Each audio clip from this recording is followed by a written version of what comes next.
Good day everyone, I am Kenorian Smith and today I will be presenting on the topic of skill versus knowledge in education. Join me as I enlighten you about the relevancy of both concepts in the modern world. Let's begin. The concept of 21st century skills has divided educators into two distinguishable categories: those that argue traditional knowledge remains fundamental, and those who believe skills like problem solving offer the key to success in the future for kids. Before you decide which side you're on, let's hear both sides of the argument. Knowledge-based learning primarily is the theoretical understanding of something which is acquired through lectures and textbooks. Knowledge-based learning, therefore, refers to reading, listening, and watching to obtain the information needed before progressing to the next stage of learning. This approach to learning covers topics like rote and is abundantly used in schools worldwide, from the early childhood level to the tertiary education level.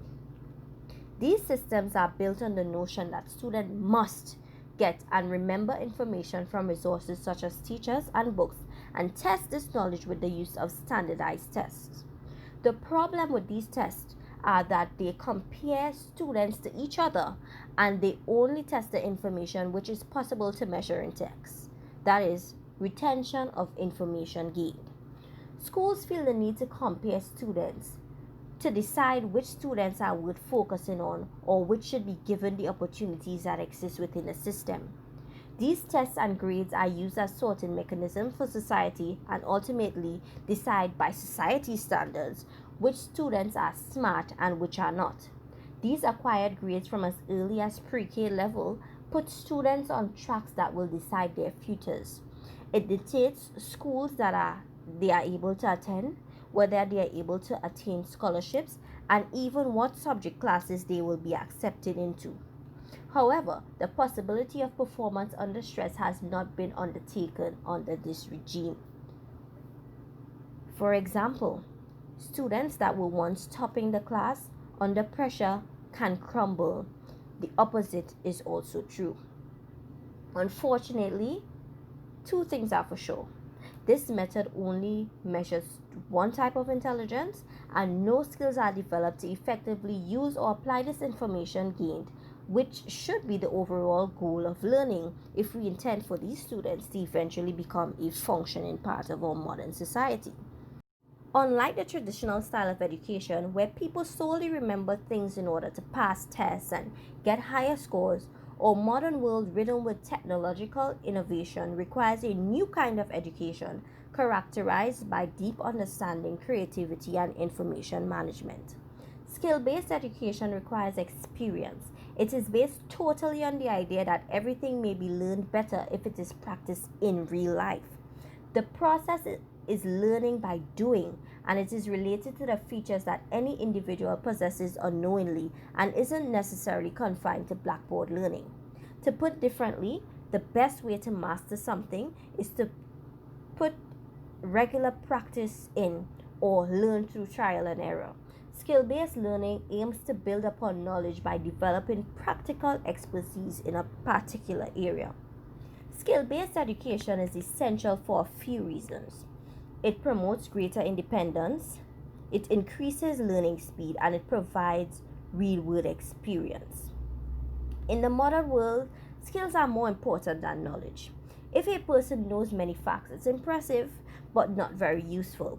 It is of much greater importance to be able to find information quickly, organize that information, analyze it, and understand the main ideas, put different pieces of information together, and create all new information.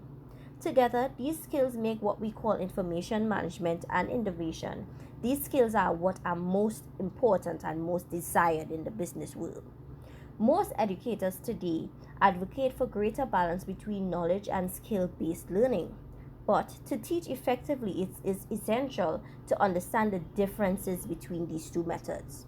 It's also important to know how to implement them in a way that benefits most students. As an example, a carpenter requires background knowledge of how to measure and read blueprints before starting a project. This can help with a range of projects, but it's not enough on its own. A carpenter also needs to develop skills to carry out specific tasks such as crafting a kitchen cabinet or making a coffee table. As you can see from this example, having knowledge about something does not make you skilled in it. Likewise, being skilled at something does not mean you have all the knowledge required to excel at it. The carpentry example offers a clear-cut distinction between the two learning methods. Education is a method of teaching or getting to know the skills of every grade at a faculty or university, and this process takes place from the teacher's perspective by selling in the students the uses of the talents, the know-how, the creativity, and reinforcing them to its most potential.